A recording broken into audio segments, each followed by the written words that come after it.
Itu Edi Darmawan Sholihin itu cakapnya bilang Pak Oto memeras papa mamanya Jessica katanya. Jual ruko, jual rumah. Hei Edi Sholihin, gue saksi hidup ya. Hola netizen yang terhormat, Jessica Wongso akhirnya tidak tinggal diam menanggapi tudingan ayah Mirna Salihin, Edi Darmawan Salihin, bahwa keluarganya membayar Otto Hasibuan sebagai pengacara sampai menjual sebuah rumah. Jessica Wongso melalui surat pernyataan bermatera yang ditulis di dalam penjara menyatakan, Otto Hasibuan tidak menerima bayaran apapun sebagai pengacara yang membelanya dalam kasusnya pada 2016 lalu. Jessica Wongso melalui pesan itu juga membantah tudingan Edi Darmawan soal keluarganya yang menjual harta benda hingga diperas oleh tim kuasa hukum Otto Hasibuan. Jessica Wongso lantas berterima kasih kepada Otto Hasibuan yang telah bekerja keras untuk memberinya layanan hukum dengan setulus hati, meskipun tanpa bayaran. Saya Jessica Kumala Wongso dengan ini menyatakan bahwa Pak Otto Hasibuan adalah pengacara saya dalam kasus 340 KUHP sejak tahun 2016.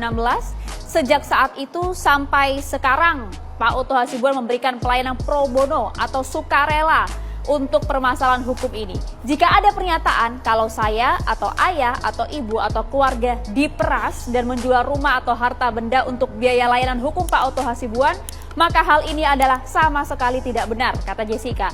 Dari lubuk hati yang paling dalam, saya dan keluarga mengucapkan terima kasih yang sebesar-besarnya kepada Pak Otto Hasibuan yang telah membantu dengan kerja keras, tulus hati, dan tanpa bayaran apapun.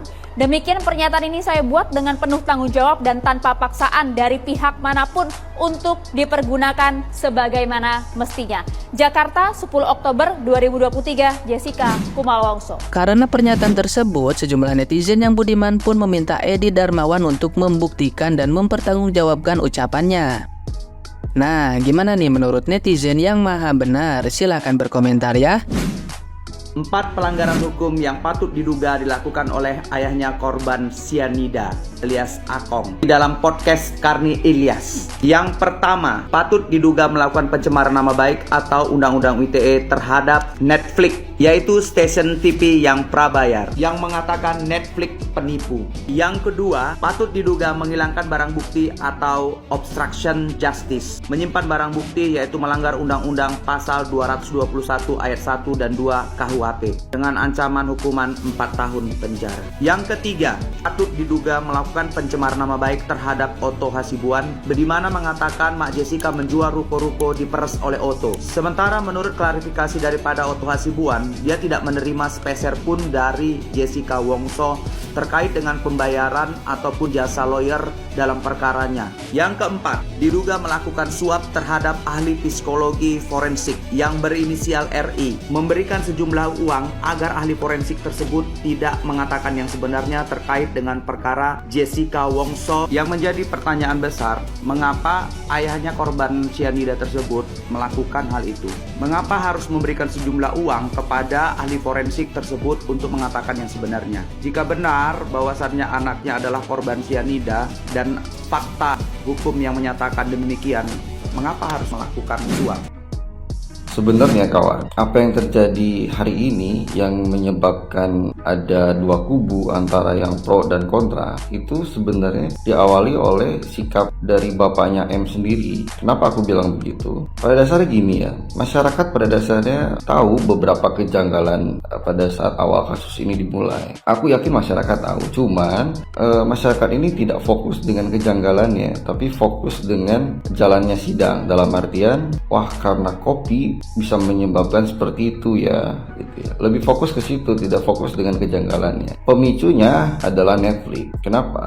Karena di Netflix itu ditampilkan bapaknya M ini seakan-akan seperti Don Juan, mengenal banyak orang penting, arogan, overconfident dan lain gitu ya. Karena hal itu akhirnya menyebabkan adanya simpati publik ke C, yang akhirnya dipretelilah setiap kejanggalannya. Jadi bola panasnya diawali oleh bapak bapaknya M sendiri sebenarnya. Bukan ingin membebaskan J sebenarnya, tapi lebih fokus akhirnya ke kejanggalan itu minta diusut.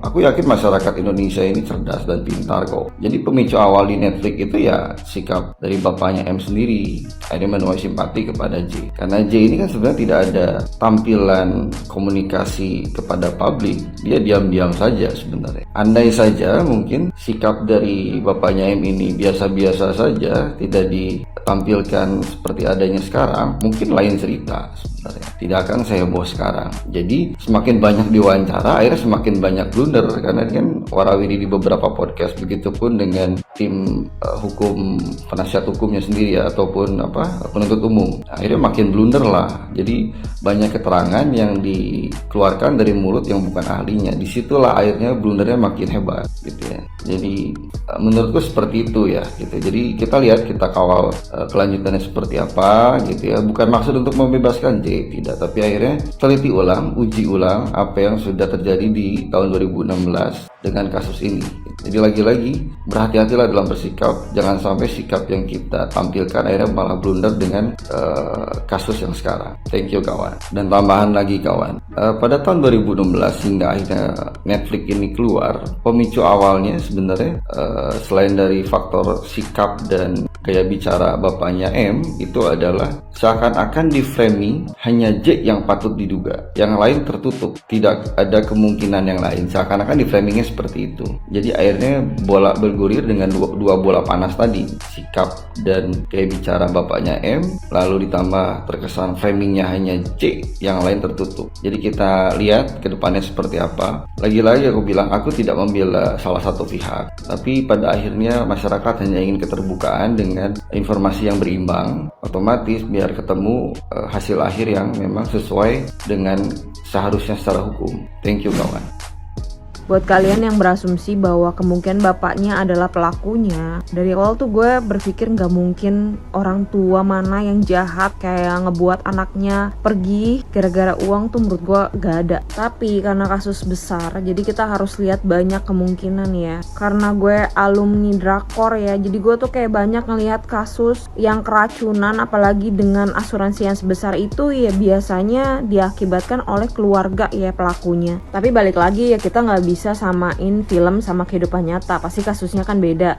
Nah cuman kita boleh belajar dari situ gitu. Yang jadi pertanyaannya, asuransinya itu dibuat kapan? Setelah atau sebelum menikah? Apabila sebelum menikah, pasti biasanya ahli warisnya itu ke orang tua, setahu gua. Tapi setelah menikah, biasanya ahli waris itu ke pasangan, suami atau istrinya. Nah itu boleh dicari tahu juga tuh siapa yang menjadi ahli waris dari asuransi si korban. Dan kemarin gue lagi ada baca-baca berita lama, terus nggak sengaja ngelihat satu berita bahwa ada saksi yang melihat si suami ini ketemu sama waiter 1 hari sebelum kejadian, dan respon si suami ini bilang kalau berita itu tuh nggak bener, dia menyangkal dan bahkan mau laporin si pelaku ke ranah hukum dengan tuduhan pencemaran nama baik. Tapi menurut gue penyidik nggak ada salahnya untuk mencari tahu apakah benar si suami ini ketemu sama bartender sehari sebelum kejadian, apa mungkin ada CCTV atau saksi lain yang melihatnya. Kalau emang udah dicari dan nggak ketemu apa-apa kan itu bisa jadi penguat bahwa si suami ini nggak terlibat dalam pembunuhan tersebut. Apa mungkin udah diusut kali ya?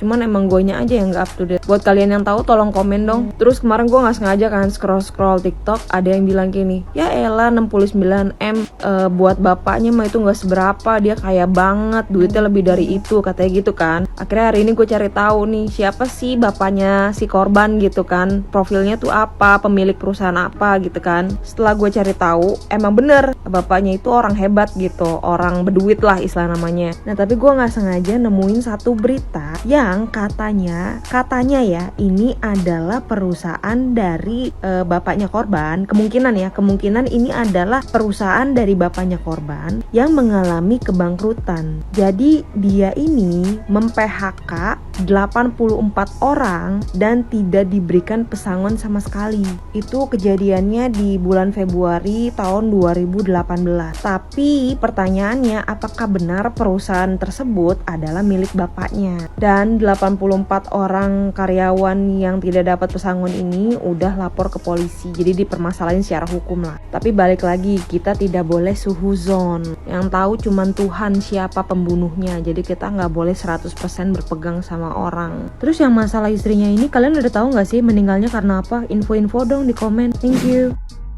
Itu Edi Darmawan Sholihin itu cakapnya bilang Pak Oto memeras papa mamanya Jessica katanya. Jual ruko, jual rumah. Hey Edi Sholihin, gue saksi hidup ya. Waktu mau sidang ke pengadilan Jakarta Pusat, kami duduk sebentar di hotel salah satu samping kantor pengadilan Jakarta Pusat.